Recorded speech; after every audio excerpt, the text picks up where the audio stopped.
Hello guys! Isang kwento na naman po ang aking ibabahagi sa inyo. Isang kasunduang kasal, isang makalumang tradisyon para lamang mapagtakpan ang kahihiyan ng bawat pamilya. Ngunit kakaiba ito. Mararamdaman nyo dito ang nakakapanginig na kilig, matinding selosan at tapang ng ating bida, kaya't simulan na natin ang kwento. Isang gabi ng pagkakamali, isang kasunduang hindi hinihingi at isang pag-ibig na dumatag sa puso ng dalawang taong hindi nakatakdang magmahalan. Sa mundo ng negosyo, si Arthur Harper ay kilala bilang isang walang-awang CEO. Malamig ang titig, bakal ang puso at walang sino mang nakakalapit sa kanya nang hindi natatakot. Si Alexandra Ferrer naman ay ang kanyang simpleng executive assistant na walang ibang hangad kundi ang magtrabaho ng tapat para sa pamilya. Ngunit sa isang iglap, nagbagong lahat sa isang gabi ng di pagkakaunawaan. Dahil sa isang pampublikong misunderstanding, napilitan na magkabilang pamilya na ipagkasundo sila sa isang mabilisang kasal upang mailigtas ang dangal ni Alexandra at ang reputasyon ng Harper Group of Companies. Para kay Arthur, isa lang tong mabilis na solusyon, isang taong pilit at pansamantalang kasalan. Bawal ang totoong damdamin, bawal ang umasa at higit sa lahat, bawal mahulog ang loob sa isa't isa. Ngunit paano kung sa kabila ng malamig na pader ni Arthur Harper ay dahan-dahang maramdaman ni Alexandra ang isang uri ng pag-aalaga na hindi niya kailanman inasahan? Paano kung ang bawat masungit na utos nito ay may nakatagong matinding proteksyon? At sa sandaling unti-unti nang nahuhulog ang loob ni Alexandra sa kanyang misteryosong asawa, magbabalik si Suzette, ang babaeng mula sa nakaraan ni Arthur. Handa nitong gawin lahat upang bawiin ang posesyong di naman daw nararapat para sa isang tulad ni Alexandra Ferrer. Paano'y paglalaban ng isang simpleng babae ang kanyang lugar sa buhay ng isang elite na lalaki? Mauuwi ba sa isang totoong pag-ibig ang pilit na kasalan o mananatili lamang tong isang malaking pagkakamali kapag nagdesisyon na si Arthur Harper na tapusin ang kontrata? Isang kwentong punong-puno ng matinding selosan, nakakapanginig lamang kilig at dramang tatatak sa inyong mga puso. Tahimik ngunit puno ng tensyon ang buong bulwagan ng 7 bituing hotel sa gitna ng lungsod. Sa gabing yon, idinaos ang taunang anniversary gala ng Harper Group of Companies, isang dambuhalang kumpanyang pinamumunuan ng pinaka-kinatatakutang CEO sa industriya na si Arthur Harper. Si Arthur ay kilalang walang awa pagdating sa negosyo. Matalas ang kanyang mga mata, malamig ang boses at bihirang makikitang ngumiti. Para sa kanya, ang bawat tao sa paligid niya ay may katumbas lamang na halaga at papel sa kanyang kumpanya. At para sa tulad niyang nasa tuktok, si Alexandra Ferrer ay isa lamang tapat at maasang executive assistant. Simple, maganda, ngunit tahimik at laging sumusunod sa lahat ng kanyang mga utos nang walang reklamo. Mr. Harper, narito na po ang mga papeles para sa panibagong kontratang pipirmahan ninyo kasama ng mga Japanese investors. Magalang na wika ni Alexandra habang iniabot isang folder sa kanyang boss. Di man lang tumingin sa kanya si Arthur. Kinuha nitong folder habang nakatitig sa mga bisita. Good. Make sure the car's ready by 11. Ayaw kong magtagal dito. Naiintindihan ko po, sir, sagot ni Alexandra. Ngunit hindi naging ayon sa planong lahat dahil sa matinding pagod sa ilang linggong paghahanda para sa kaganapang yon plus ang kaunting alak na napilitang inumin ni Alexandra bilang pakikipagto sa mga kliyente, biglang umikot ang kanyang paningin habang papunta sa parking lot. Nawala ng balanse si Alexandra. Bago pa man bumagsak ang kanyang katawan sa malamig na simento, mabilis na lumapit si Arthur at nasalo siya ng kanyang mga bisig. Alexandra? Alexandra, hey! Malamig, ngunit may halong kaunting gulat na tawag ni Arthur sa kanya. Nang mukhang hindi na halos makatayo ang dalaga at wala nang malay, walang ibang nagawa si Arthur kundi ang buhatin to patungo sa pinakamalapit na presidential suite ng hotel. Hindi niya po pwedeng iuwi ang dalaga sa apartment nito nang ganun lamang ang kalagayan. Ipinatong ni Arthur si Alexandra sa malambot na kama. Dahil sa init at pawis ng dalaga, tinanggal nito ang nakasakal na blazer ni Alexandra at pinatungan to ng kumot. Sa matinding pagod din ni Arthur, hinubad nito ang sariling polo shirt at naupo sa gilid ng kama upang bantayan ang kanyang assistant. Sa huli, maging si Arthur ay nakatulog din dahil sa matinding pagod. Kinabukasan, nagising si Alexandra sa chismis at ingay ng mga boses na nagmumula sa paanan ng kama. Diyos ko, Alexandra! Ang hysteric na boses ng kanyang ina. Minulat ni Alexandra ang kanyang mga mata. Laking gulat niya na makitang nakatayo sa harap ng kama ang kanyang mga magulang, kasama ng ama at ina ni Arthur Harper. Sa gilid naman ng kama nakatayo si Arthur, walang damit pang itaas. Gulo-gulo ang buhok habang hawak ang pambabaeng polo nito. Si Alexandra naman nakabalot pa rin sa kumot habang gulo-gulo ang damit. Ano ang kahulugan nito, Arthur? Galit na sigaw ng ama ni Arthur na si Don Roberto Harper. Nakikipag-skandalo ka sa sarili mong assistant sa loob ng hotel natin? Walang nangyari sa amin, Dad. Malamig at kalmadong sagot ni Arthur habang sinusot ang kanyang polo at mabilis pinalilitaw ang kanyang pagiging dominante. It was just a misunderstanding. Misunderstanding? Muling sigaw ng ama ni Alexandra. Nakahubad ka at kasama mong anak ko sa isang kama. Nasira na ang dangal ng anak ko, Mr. Harper. Hindi kami papayag na matatakpan niyo lang ang pamilya Ferrer. Mabilis nagpalitan ng mainit na salita ang magkabilang panig. Dahil may nakakita ring ilang reporters na pumapasok sa hotel, mabilis na kumalat ang balita. Ang reputasyon ng Harper Group sa companies ay nanganib na bumagsak, habang ang pangalan naman ni Alexandra ay nabahira ng chismis bilang isang babaeng ginamit ang katawan para lang makuha ang boss nito. Nang maiwan silang dalawa sa loob ng kwarto, patapos palabasin ng mga magulang ang lahat, napaupo si Alexandra sa gilid ng kama at pumatak ang kanyang mga luha. Mr. Harper, pakiusap. Sabihin niyo sa kanilang totoo. Wala namang nangyari sa atin, hindi ba? Hindi natin kailangan sundin ang gusto nilang kasal. Umiiyak na pakiusap ng dalaga. Tumingin sa kanya si Arthur. Ang mga mata nito walang pinapakitang awa, ngunit may kakaibang dilim sa lalim ng kanyang titig. Dahan-dahan tong lumapit kay Alexandra hanggang sa magtapat ang kanilang mga mukha.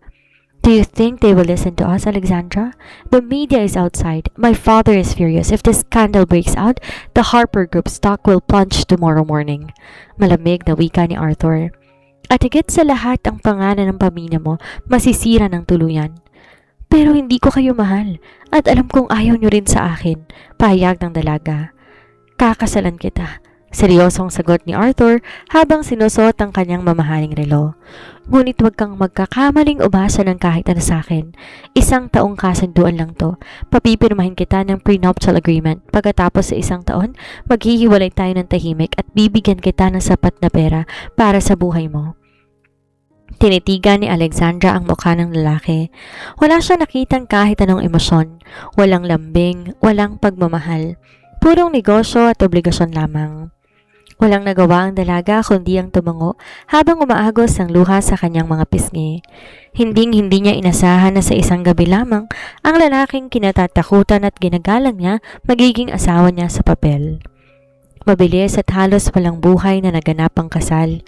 Isang simpleng seremonya lamang to sa loob ng isang pribadong kapilya na dinaluhan lamang ng pinakamalapit na miyembro ng pamilya Harper at Ferrer. Walang grandiosong resepsyon, walang makukulay na bulaklak at walang mga ngiti. Habang dahan-dahang sinusuot ni Arthur Harper ang gintong singsing sa daliri ni Alexandra Ferrer, naramdaman ng dalaga ang lamig ng mga kamay nito. Walang ni katiting na emosyon sa mga mata ng CEO. Sa harap ng pari at ng kanilang mga magulang, mabilis nilang binigkas ang kanilang mga pangako. Mga salitang para kay Arthur ay formalidad lamang sa isang kontratang kailangan tuparin. Nang matapos ang seremonya, agad na nilipat ni Alexandra ang kanyang kakaunting gamit sa marangyang mansyon ng mga Harper sa isang eksklusibong subdivision. Nagpakalaki ng bahay, mataas ang kisame, gawa sa mamahaling marmol ang mga sahig at napapalibutan ng malalaking salaming bintana. Ngunit sa kabila ng karangyaan yon, pakiramdam ni Alexandra, pumasok siya sa isang napakalamig na hawla.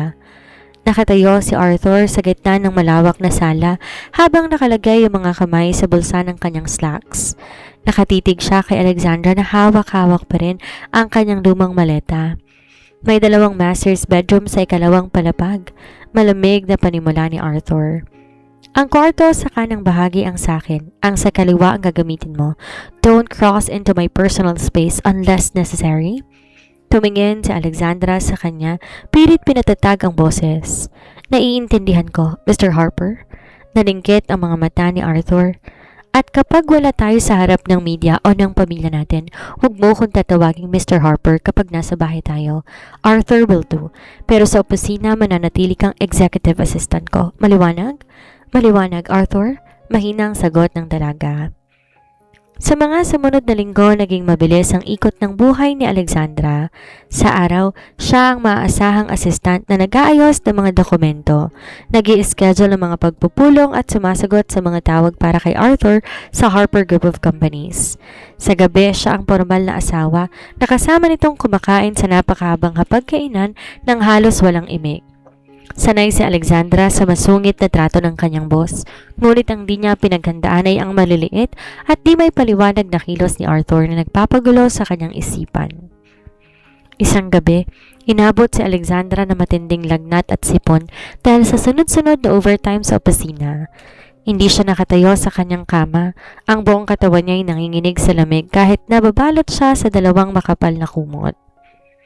Sa hating gabi, dahan-dahang bumukas ang pinto ng kanyang silid. Pumasok si Arthur, nakasuot lamang ng simpleng pambahay na kasuotan. Dala-dala nitong isang mangkok ng mainit na sabaw, isang basong tubig at mga gamot.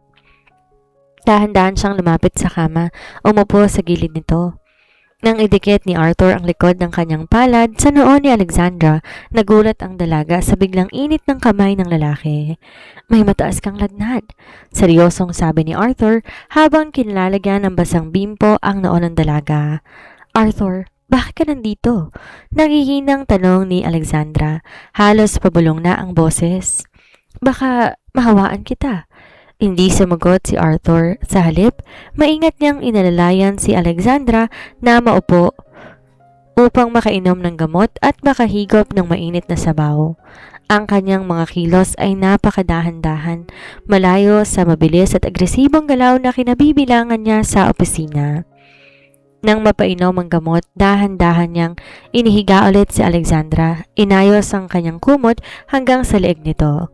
Hindi ko kailangan na mahawaan, malamig na wika ni Arthur habang nakatitig sa namumulang mukha ng dalaga. Ngunit ayokong mamatay ang assistant ko sa sarili kong bahay. Sinong mag-aayos ng mga dokumento ko bukas kung nakahiga ka dyan? Tumingin si Alexandra sa mga mata ng lalaki. Bagamat masungit ang mga salitang binitawan nito, nakita niya ang bahagyang pag-aalala sa maalalim nitong mga mata. Naupo si Arthur sa isang silya sa tabi ng kama at isinandal ang kanyang ulo. Matulog ka na. Dito muna ako hanggang sa bumaba ang lagnat mo. Habang pikit ang mga mata at unti-unti nakakaramdam ng ginhawa, naramdaman ni Alexandra ang mabilis na pagtibok ng kanyang puso. Sa kabila ng malamig at matigas na pader na tinayo ni Arthur Harper, sa kanyang paligid na pagtanto ng dalaga na may nakatagong init at proteksyon sa puso ng lalaking to. Isang bagay na pilit niyang pinipigilang kapitan dahil sa takot na masaktan sa huli. Habang lumilipas ang mga araw sa loob ng mansyon, unti-unting nagbabago ang malamig na kapaligiran sa pagitan ni Arthur at Alexandra. Si Arthur na dating formal at matipid magsalita, nagsimulang magpakita ng maliliit na pagbabago. Hindi na nito hinahayaan sa Alexandra ang magbitbit ng mababigat na dokumento sa opisina. Tuwing gabi, kahit huli na silang nakakauwi galing sa kumpanya, pinaglalaanan pa rin ni Arthur ng oras na sabay silang kumain ng hapunan. Minsan pa nga pinagtitimpla nito ng mainit na tsaang dalaga na makitang nagpupuyato sa pagtatrabaho. Sa bawat pagnanakaw ng tingin at simpleng pagdampi ng mga kamay ni Arthur, nararamdaman ni Alexandra ang matinding kilig sa kanyang dibdib. Isang uri ng pag-asa ang dahan-dahang tumutubo sa kanyang puso na baka ang pansamantalang kasunduan ay mauwi sa isang totoong relasyon. Ngunit lahat ng yon ay parang bubog na nabasag sa isang iglap nang magbalik ang isang taong mula sa nakaraan ni Arthur. Isang umaga sa opisina ng Harper Group, abala si Alexander sa pag-ayos ng mga folder para sa board meeting nang biglang bumukas ang pinto ng opisina ni Arthur nang walang katok. Isang matangkad, napakaganda at eleganteng babae ang pumasok. Nakasuot ito ng mamahaling designer dress, naka-heels at may malaking ngiti sa labi. Arthur, babe, I'm back! Masayang bati ng babae, sabay mabilis na lumapit kay Arthur at yumakap ng mahigpit sa leeg ng lalaki, sabay halik sa pisngi nito. Napatayo si Alexandra mula sa kanyang mesa. Parang huminto ang ikot ng mundo niya sa nakita. Si Arthur naman tila nabigla rin sa mabilis sa pagdating ng dalaga, ngunit hindi nito mabilis na itinulak ang babae. Suzette, what are you doing here? Kailan ka pa umuwi mula sa Paris? Tanong ni Arthur. Bahagyang kumawala sa yakap ngunit nananatiling malapit dito. Si Suzette, siya ang kilalang ex-girlfriend ni Arthur. Ang babaeng balitang matagal nang minahal ng CEO bago to umalis patungong ibang bansa para sa kanyang career bilang fashion designer. Dahan-dahang dumaan ang tingin ni Suzette kay Alexandra. Tinitigan niya ang dalaga mula ulo hanggang paa nang may kasama pang maliit na ngiti. Oh, so this is your temporary wife? Formal ngunit may halong pang-asa na tanong ni Suzette habang pabalik-balik ang tingin sa dalawa. I heard about the fake scandal, Arthur. Sayang, kung di nga lang ako umalis patungong France, hindi ka sana napilitang magpakasal sa isang simpleng assistant na katulad ng isang Ferrer. Naramdaman ni Alexandra ang biglang pagsisikip ng kanyang dibdib, parang sinaksak ang kanyang puso sa mga salitang binitawan ni Suzette. Mas masakit pa ay ang katotohanan na nakatayo lamang si Arthur sa tabi nito at di man lang siya pinagtatanggol o tinama ang mga salita ng ex-girlfriend. Suzette, that's enough. Mahinang wika ni Arthur, ngunit walang galit o diin sa kanyang boses. Tumingin si Arthur kay Alexandra. Ang kanyang mga mata ay muling naging malamig at mahirap basahin, tulad nung araw ng kanilang kasunduan. Alexandra, leave us for a moment. Lumabas ka muna at ipagtimpla mo kami ng gabi. Utos ni Arthur sa kanya sa formal na boses. Pumatak ang isang mainit na luha sa mata ni Alexandra, ngunit mabilis na itong pinunasan bago pa man makita ng dalawa. Yumuko siya ng bahagya bilang paggalang sa kanyang boss. Naiintindihan ko po, Mr. Harper. Mahinang sagot ni Alexandra bago mabilis na lumabas ng silid. Paglabas ng pinto, sumandal si Alexandra sa pader, hinawakan ang kanyang dibdib sa labis na nasasaktan. Doon niya na-realize ang isang masakit na katotohanan. Nahuhulog na ang loob niya sa kanyang boss at sa pagdating ni Suzette, napagtanto niyang sa mata ng mundo at marahil sa mata ni Arthur, isa lamang siyang pansamantalang kapalit sa buhay ng lalaki. Mula ng araw na bumalik si Suzette, unti-unting nabalot ng pait ang araw-araw na buhay ni Alexandra. Naging madalas ang pagbisita ni Suzette sa opisina ng Harper Group. Dito nag-aatubiling pumasok sa silid ni Arthur at iparamdam kay Alexandra na isa lamang siyang pansamantalang asawa sa papel. Isang babae na madaling palitan kapag natapos ng kontrata. Ang mas masakit pa para kay Alexandra, hindi tahasang pinapalayo ni Arthur si Suzette dahil sa matagal na pinagsamahan ng kanilang pamilya sa mundo ng negosyo. Dumating gabi ng taunang Harper Executive Ball, isang napakalaking kaganapan kung saan nagtitipon ng mga pinakamayayaman at pinakamakapangyarihang trabaho sa industriya. Nakaayo si Alexandra sa isang simpleng eleganteng pulang gawang sa sutla. Pagaman maganda at titaw ang kanyang likas na alindog, pakiramdam niya hindi siya nababagay sa luunan na iyon. Lalo na makita niya sa gitna ng bulwagan si Arthur Harper na nakasuot ng napakakisig na tuxedo habang nakakabit sa bisig nito si Suzette at nakasuot ng kumikinang na gintong gown. Nag-uusap ang dalawa sa harap ng mga mamamahayag at VIP guests. Para sa mata ng marami, si Suzette pa rin ang nararapat sa kabiyak ng isang Harper. Hindi na kinaya ni Alexandra ang sakit na nararamdaman. Upang ilayo ang sarili, sa eksenang pumupunit sa kanyang puso, dahan-dahan siyang lumabas patungo sa malawak na terrace ng hotel upang magpahangin. Pumikit si Alexandra habang hinahayaan ng malamig na hangin na dumampi sa kanyang pisngi, kasabay ng dahan-dahang pagpatak ng luha niya. You look breathtaking tonight, Mrs. Harper, or should I say, Alexandra? Isang malambing na boses ang nagsalita mula sa kanyang likuran. Nang lumingon si Alexandra, nakita niya si Mark, isa sa mga pinakabatang business partner ng Harper Group. Isang gwapo at nakangiting lalaking kilala sa pagiging maalaga. Mr. Mark, ikaw pala. Pinunasa ni Alexandra ang kanyang mga mata at pilit na ngumiti. Salamat po. Bakit ka nag-iisa rito? Hindi ba't dapat kasama mong asawa mo? Tanong ni Mark sabay lapit sa kanya. Nang makitang tila nanginginig si Alexandra sa lamig, maingat na inabot ni Mark ang balikat ng dalaga upang alalayan to. Are you okay? You seem sad. Maayos lang ako, Mr. Mark. Get your hands off my wife. Isang malamig, mariin at galit na boses ang pumutol sa kanilang usapan. Nang lumingon sila, nakatayo si Arthur sa pinto ng terrace, baka sa kanyang mukha ang matinding galit. Habang nakakuyom ang kanyang mga kamao at ang kanyang mga mata, tila nag-aapoy sa galit na nakatitig sa kamay ni Mark na nakahawak pa rin sa balikat ni Alexandra. Arthur, gulat na banggit ni Alexandra. Hindi pinansin ni Arthur si Mark. Mabilis siyang lumapit. Pilit na inagaw at hinawakan na mahigpit ang bisig ni Alexandra sabay hila sa dalaga papalayo sa lugar na yon.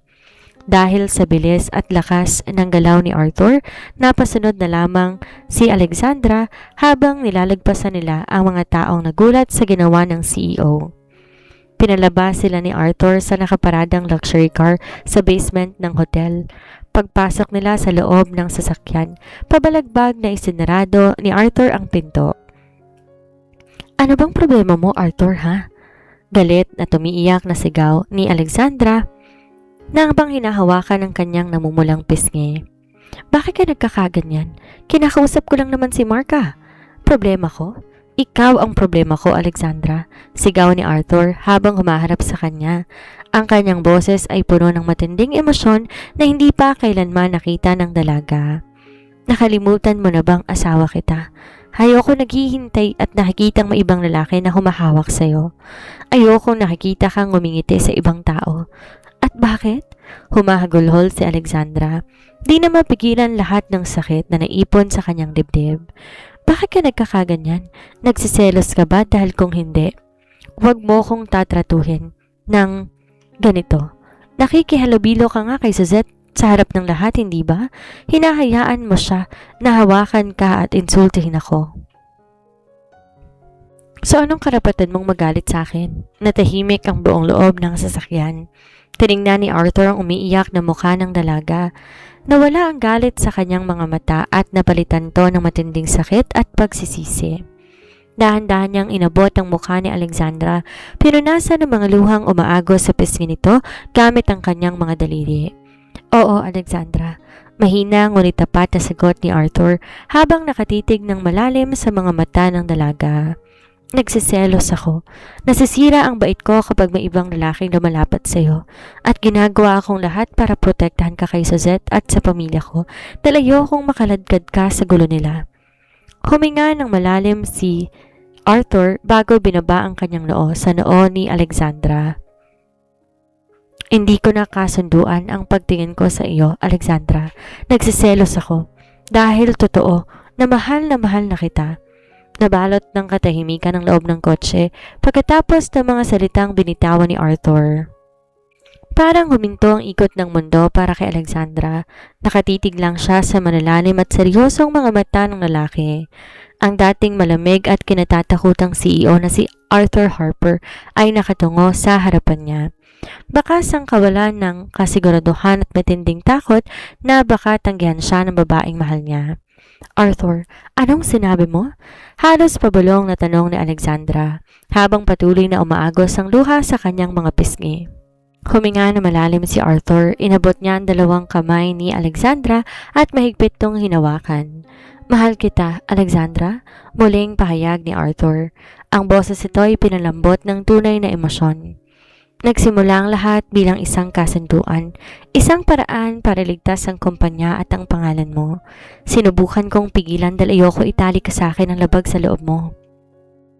Pero paano si Suzette? Tanong ni Alexandra, bakas pa rin ang alinlangan sa kanyang boses. Hinayaan mo siyang lumapit sa'yo. Hinayaan mo siyang maliitin ako sa opisina.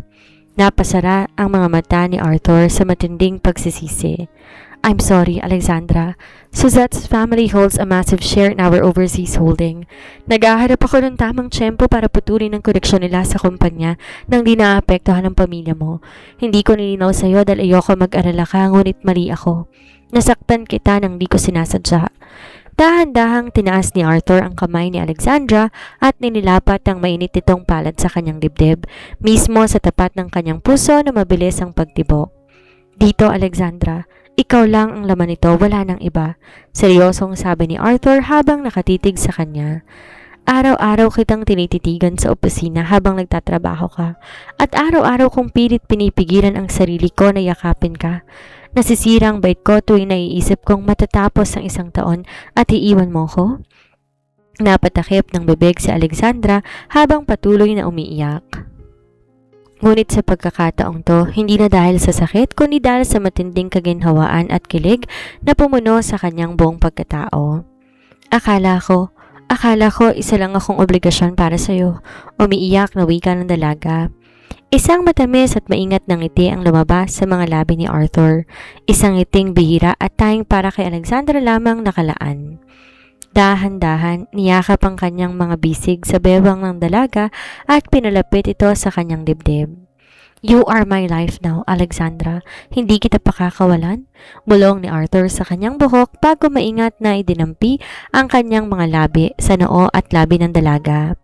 Isang mabilis na kistap ng kuryente ang dumaloy sa buong katawan ni Alexandra. Sa unang pagkakataon mula nang magsimula ang pilit na kasalan, naramdaman niya ang tunay na init at pagmamahal ng kanyang asawa. Sinuklian niya ang halik ni Arthur, sinandal ang ulo sa dibdib nito habang naririnig ang mabilis na pagtibok ng puso ng lalaki. Kinabukasan nagbagong lahat sa opisina ng Harper Group.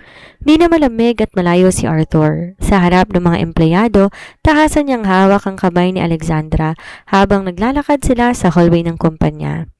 Wala siyang pakialam sa mga bulong-bulungan ng iba. Ang mahalaga sa kanya maiparamdam sa lahat na si Alexandra Ferrer Harper ang nag-iisang reyna ng kanyang buhay.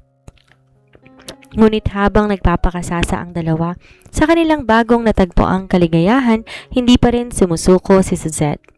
Nakatayo to sa di kalayuan habang nakatitig sa kanila, nakakayom ang mga kamay at may maitim na planong gumugulong sa kanyang isipan upang sirain ang dalawa. Pagkatapos ng gabi ng pag-amin, naging napakatamis na mga sumunod na araw para kina Arthur at Alexandra. Ang dating malamig na mansyon ay napuno ng warmth at ligaya. Si Arthur na hindi marunong ngumiti ay naging malambing tuwing sila lamang dalawa. Hindi na rin niya pinahihintulutan pa na magtrabaho ng labis si Alexandra at madalas niya itong dinadala sa mga romantikong dinner pagkatapos ng trabaho. Ngunit ang pananahimik na iyon ay ang bagyo bago ang matinding pagsubok. Hindi matanggap ni Suzette na natalo siya ng isang simpleng assistant katulad ni Alexandra. Para sa kanya ang isang Harper ay nababagay lamang sa tulad niyang nagmula rin sa mataas na lipunan. Dahil dito ginamit niya ang kanyang impluwensya at kanyang pagiging malapit sa ilang matataas na opisyal ng Harper Group upang gumawa ng isang malaking bitag. Isang hapon habang nasa isang labas na meeting si Arthur kasama ng mga foreign investors, nakatanggap si Alexandra ng isang urgent notification mula sa accounting at legal department ng kumpanya. Ayon sa dokumento, may nadiskobring napakalaking irregularidad sa mga pinansyal na ulat ng Harper Group. Ang milyon-milyong pisong pondo para sa pinakabagong proyekto ay naisalin umano sa isang pribadong bank account at ang nakapirmang pangalan bilang nag-aproba ng pondo ay walang iba kundi si Alexandra Ferrer Harper. Hindi to maaari. Wala akong pinipirmahang gintong halaga. Gulat at nanginginig na wika ni Alexandra habang binabasa ang mga papeles sa kanyang lamesa. Biglang pumasok si Suzette sa kanyang opisina, kasama ng 2 pulis at ang board members ng kumpanya. May nakaguhit na mapaglarong ngiti sa mga labi nito. Oh, Alexandra, I'm so sorry to break it to you but the board found out. Malamig at maarteng wika ni Suzette. Pinagsamantalahan mo ang pagtitiwala sa iyo ng kumpanya at ni Arthur. Ginawa mong kasal para manakaw ang pera ng mga Harper. Hindi yan totoo, depensa ni Alexandra habang tumatayo. Nandaya ang dokumentong yan. Kailanman hindi ko magagawang nakawan si Arthur o ang kumpanya. The signature matches yours, Mrs. Harper. Seryosong pahayag ng isa sa mga board members. Make this hard for us. Kailangan mo sumama sa istasyon ng pulis habang sinasagawa ang investigasyon? Sinubukan ni Alexandra na tawagan si Arthur sa kanyang telepono, ngunit pilit na kinuha ni Suzette ang cellphone mula sa kanyang kamay. Don't bother, my dear. Bulong ni Suzette sa tenga ni Alexander nang sila lang ang malapit sa isa't isa. Arthur is in a meeting with my father at kapag nalaman niya na ninakawan mong pamilya niya, babalik siya sa akin. Itatapon ka niya sa kulungan kung saan ka nababagay. Nanghihinang pumatak ang luha sa mga mata ni Alexandra habang pinupustura siya ng mga pulis gamit ang piring at pilit nilalabas ng gusali. Kitang-kita lahat ng empleyado ang kanyang pag-alis at mabilis na kumalat ang balita sa buong industriya. Ang bagong asawa ng CEO ay isang magnanakaw. Nang matapos ang mahabang meeting ni Arthur kasama mga kliyente, mabilis siyang bumalik sa opisina dahil sa hindi may paliwanag na kaba sa kanyang dibdib. Pagdating niya sa kanyang floor, gulat siyang sinulubong ng kanyang sekretary na nanginginig sa takot. Sir Arthur, pandakip po ng board of directors si Ma'am Alexandra. Inakusahan po siyang nagbulsa ng pondo ng kumpanya. Nagdilim ang paningin ni Arthur.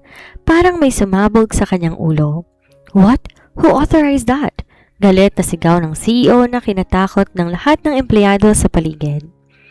Biglang lumabas si Suzette mula sa executive room, nakangiti ng matamis. Arthur, babe, relax. We solved the problem for you. Huli na sa umagang asawa mo. Ginamit ka lang niya para sa pera. Bago pa matapos ni Suzette ang kanyang sasabihin, mabilis siyang pinalapit ni Arthur at tinitigan to gamit ang mga matang puno ng matinding galit at pagpatay. Shut up, Suzette. Galit na galit ang boses ni Arthur na umalingaw-ngaw sa buong palapag. Don't touch my wife again or I will destroy you and your family's empire in a single day. Mabilis tumalikod si Arthur, patakbong pumunta sa kanyang sasakyan upang iligtas ang kanyang asawa. Handang isakripisyong lahat upang linisin ang pangalan ng babaeng kanyang pinakamamahal. Puno ng takot at pag-iisa ang nararamdaman ni Alexandra habang nakaupo sa loob ng malamig na silid sa istasyon ng pulisya. Kahit kailan hindi niya inisip na darating siya sa ganitong sitwasyon. Ang tanging hawak niya ay ang katotohanan na wala siyang ginawang masama. Ngunit paano kung hindi maniwala si Arthur? Paano kung isipin ng lalaki na ginamit lamang niya to? Habang umaagos ang luha sa kanyang mga pisngi, biglang bumukas ng malakas ang pintuan ng interrogation room. Nakatayo sa pintuan si Arthur Harper, gulo-gulo ang kanyang buhok, nakatupi ang sleeves ng kanyang polo at halatang patak-putong pumasok. Nang makita niya si Alexandra na nakaupo at umiiyak sa gitna ng silid, mabilis siyang lumapit at mahigpit na niyakap ang dalaga. Alexandra, God, I'm so sorry. I am here now, bulong ni Arthur habang hinahalikan ng buhok at noon ang kanyang asawa. Arthur, maniwala ka sa akin. Wala akong ginagawang masama. Humahagulhol ni Alexandra sa dibdib ng lalaki. Hindi ko kailanman ninanakawan ang kumpanya mo. Shh! I know, my love. I know. Maingat na pinunasan ni Arthur ang mga luha sa pisngi ni Alexandra. Sa likod ni Arthur, pumasok ang pinakamagaling na abogado at ang head ng IT security ng Harper Group. Mr. Harper, naihanda na ang bail papers, ngunit hindi na natin kailangan maghintay pa, pahayag ng abogado. Nakuha na natin ang buong katibayan. Samantala, sa mismong headquarters ng Harper Group, nagkaroon ng emergency meeting and board director sa pangunguna ng ama ni Arthur na si Don Roberto. Nakaupo si Suzette sa tabi nito. May confident na ngiti sa mga labi habang inaakalang tagumpay na ang kanyang plano. Gaya ng nakikita ninyo, Don Roberto, ang assistant na iyon ay nagnanakaw ng pondo. Nararapat lamang na makulong siya at ideklara ninyong void ang kasal nila ni Arthur? Maarteng pahayag ni Suzette, ngunit biglang bumukas ng malakas ang pinto ng boardroom. Pumasok si Arthur kasama si Alexandra, hawak-hawak na mahigpit ang kamay at nakasunod sa kanila ang mga pulis at ang IT security head. Arthur, bakit kasama mo ba ang babaeng yan? Galit na sigaw ni Don Roberto. Ninakawan ka na niyan. No, Dad. Walang ninakaw si Alexandra. Malamig at mariing pahayag ni Arthur. Tumitig siya na matalim kay Suzette na biglang namutla ang mukha. Ang tunay na magnanakaw at nandidikit ng peking pirma ay nakaupo sa tabi mo? What are you talking about, Arthur? Nanginginig na apela ni Suzette. Inatasan ni Arthur ang kanyang IT head na i-project sa malaking screen ang mga nakuhang ebidensya, ang buong CCTV footage mula sa opisina kung saan pumasok si Suzette gamit ang master keycard, ang digital IP address ng computer na ginamit sa transfer na nagmula sa personal na laptop ni Suzette at ang audio recording ng pakikipag-usap ni Suzette sa isang hacker para gayahin ang digital signature ni Alexandra. Napatayo si Don Roberto sa matinding pagkagulat at galit. Suzette, how dare you do this to your company and my own daughter-in-law? No, Don Roberto. Finrame up lang ako ni Arthur, fake ang mga ebidensyang yan. Nanginginig na depensa ni Suzette habang paatras na humahakbang. Lumapit si Arthur sa kanya, ang mga matay kasing lamig ng yelo. I told you, Suzette, kapag hinawakan mo ang asawa ko, sisirain kita. As of this moment, all contracts between Harper Group and your family's business are permanently terminated at haharapin mo ang kasong falsification of documents at perjury. Mabilis pinalibutan ng mga pulis si Suzette at pinitik ang piring sa kanyang mga kamay. Lumuluha at naghihisterya itong nilabas ng boardroom habang nakatitig sa kanila lahat ng opisyal ng kumpanya. Nang maiwan ang lahat, humarap si Don Roberto kay Alexandra, baka sa mukha ng matanda ang matinding pagsisisi. Alexandra, patawarin mo ako sa maling pag-aakala sa iyo. Nararapat ka nga talagang maging bahagi ng pamilya Harper. Tumingin si Arthur kay Alexandra, sabay ngiti ng napakatamis at maingat na hinalikan ng daliri ng dalaga kung saan nakasuot ang kanilang wedding ring. I told you, no one can break us apart. Isang taon ang mabilis na lumipas mula nang matapos ang matinding pagsubok na dinulot ng kasamaan ni Suzette. Ang mga kasong ipinukol laban sa kanya ay naging dahilan upang tuluyan siyang bumagsak at mailayo sa buhay ng mga Harper. Sa kabilang banda, ang Harper Group of Companies ay mas lalo naging matatag at matagumpay. Ngunit ang pinakamalaking pagbabagong naganap ay hindi sa larangan ng negosyo kundi sa loob ng mansyon at sa puso ni Arthur at Alexandra. Ang pilit at pansamantalang kasunduan sa loob ng isang taon, opisyal nang nagwakas. Ngunit sa halip na pirmahan ng divorce o annulment papers, mas pinili ng dalawang sunugin ang lumang kontrata at bumuo ng isang panibagong pangako. Isang pangakong nakatali sa totoong pagmamahal at walang katapusang fidelity. Isang maaraw at magandang umaga sa isang pribadong resort sa gilid ng dagat. Nakatayo si Arthur Harper sa dulo ng aisle, puno ng mga puting rosas. Nakasuot siya na napakakisig na puti at itim na tuxedo, bagamat kilala pa rin siya bilang isang malakas at kinatatakutang CEO sa mundo ng negosyo. Ngayon baka sa kanyang mukha ang matinding kaba at pananabik. Ito ang araw ng kanilang ikalawang kasal. Isang kasal na hindi nabunga ng skandalo, maling akala o ng pilit na kasunduan. Isang kasal na dinaos dahil sa malayang kagustuhan ng dalawang tao na labis na nagmamahalan. Tumaas ang balahibo ni Arthur nang magsimulang tumugtog ang romantikong musika at dahan-dahang bumukas ang malaking pintuan sa dulo ng dalampasigan. Niluwal doon si Alexandra Ferrer Harper.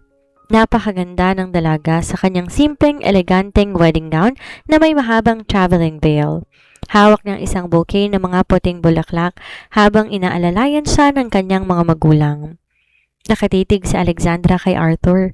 Sa bawat hakbang niya patungo sa lalaki, patuloy na umaagos ang luha ng ligaya sa kanyang mga pisngi. Nang makarating siya sa harap ni Arthur, maingat na inabot ng CEO ang kanyang kamay mula sa mga magulang ni Alexandra. Alagaan mo ang anak namin, Arthur? Nakangiting wika ng ama ni Alexandra. Makakaasa po kayo. Siya ang pinakamahalagang kayamanan sa buhay ko. Tapat at buong pusong sagot ni Arthur. Humarap ang dalawa sa pari, sa harap ng kanilang mga pamilya, mga kaibigan at ng buong mundong minsan nang nagduda sa kanila, naging mas malalim at taos-puso ang kanilang palitan ng mga pangako. Alexandra, panimula ni Arthur habang nakatitig ng malalim sa mata ng dalaga. Akala ko dati pader at negosyo lang kailangan ko sa buhay na to. Ngunit nang pumasok ka sa buhay ko, tinuruan mo akong magmahal at maging tao. Nagsimula tayo sa isang malaking pagkakamali, ngunit ikaw ang pinakamagandang bagay na nangyari sa akin. I promise to protect you, cherish you, and love you for the rest of my life. No more contracts, just pure endless love. Umiiyak sa kilig at saya si Alexandra habang sinusuot ang panibagong singsing sa daliri ni Arthur. Arthur, akala ko rin dati napakasungit at malamig mong boss. Ngunit pinakita mo sa akin kung paano magmahal ang isang totoong lalaki. Salamat sa pagtatanggol at pagmamahal mo sa akin. Minahal kita noon pa bilang asawa at mamahalin kita hanggang sa huling hininga ko. Isang matinding halik para sa iyong misis, Mr. Harper. Masayang pahayag ng pari. Dahan-dahan inalis ni Arthur ang veil sa mukha ni Alexandra. Inihawak niya ang kanyang dalawang kamay sa pisngi ng dalaga at maingat ngunit puno ng pasyon na inangkin ang mga labi nito. Nagpalakpakan lahat ng bisita, kabilang ang ama ni Arthur na si Don Roberto na bakas ang labis na kagalakan para sa kanyang anak at manugang na si Alexandra. Pagdating ng gabi pagkatapos ng masayang resepsyon, lumabas ang dalawa sa balisbisa ng resort upang pagmasdan ang mga bituin sa kalangitan. Nakatayo si Alexandra habang nakasandal ang kanyang likod sa malapad na dibdib ni Arthur. Nakayakap ang mga bisig ng lalaki sa kanyang bewang habang inilalapat ang baba nito sa balikat ng dalaga. "Happy, my love?" bulong ni Arthur sa kanyang tenga. Sobra, Arthur. Pakiramdam ko na sa loob ako ng isang napakagandang panaginip. Nakangiting sagot ni Alexandra habang hinahawakan ang mga kamay ng asawa. Dahan-dahang ibinaba ni Arthur ang kanyang kamay. Maingat na ibinatong to sa patag na tiyan ni Alexandra. Isang matamis na ngiti ang lumabas sa mga labi ng lalaki. "Hindi na lang tayong dalawa ang magiging masaya sa mga susunod na buwan?" bulong ni Arthur sabay halik sa leeg ng dalaga. Nagulat at napatingin si Alexandra sa kanya. "Paano mo nalaman?" "I saw the medical report on your desk this morning, Mrs. Harper." Natutuwang sagot ni Arthur habang kumikislap ang mga mata sa saya. "Magiging ama na ako at sisiguraduhin kong magiging pinakamasayang pamilya tayo sa buong mundo." Muling napaluha sa labis na kagalakan si Alexandra at mabilis na niliyag ang leeg ng kanyang asawa upang halikan to ng paulit-ulit. Nagsimulang lahat sa isang maling akala, isang malamig na utos at isang forced wedding sa kanilang kinatatakutang boss. Ngunit sa huli, ang pilit na kasalan ay nauwi sa isang totoong pag-ibig na magpapatuloy kailanman. Mga mahal kong tagapakinig, minsan sa buhay, ang mga bagay na hindi natin pinaplano ang siyang nagdadala sa atin sa tamang destinasyon. Akala ni Alexandra ang gabing yon ang pinakamalaking pagkakamali ng kanyang buhay. Ang maitali sa isang lalaking malamig, masungit at tila walang puso tulad ni Arthur Harper.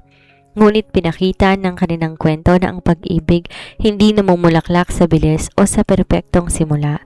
Tumutubo to sa mga tahimik na pang-alaga sa gitna ng karamdaman, sa mga pagnanakaw ng tingin at sa tapang na pinaglaban ng isa't isa laban sa mundo. Sa bawat pagsubok na dinaraanan natin, mga maling akala, pagsiselos at mga taong nagsisikap na ibagsak tayo, huwag tayong mawawalan ng pag-asa. Dahil kapag ang pag-ibig ay totoo, walang kontrata o pader ang makakapigil dito. Maraming salamat sa pagsama kay Alexandra at Arthur sa kanilang kwento mula sa Kabanata 1 hanggang sa kanilang happy ending. Kung naantig ang inyong puso at kinilig kayo sa forced wedding with my cold-hearted boss, huwag niyo pong kalilimutang i-like, mag-comment ng inyong paboritong eksena at i-subscribe ang ating channel para sa marami pang kwentong kapupulutan ng aral at pag-ibig. Hanggang sa muling kwentuhan, paalam!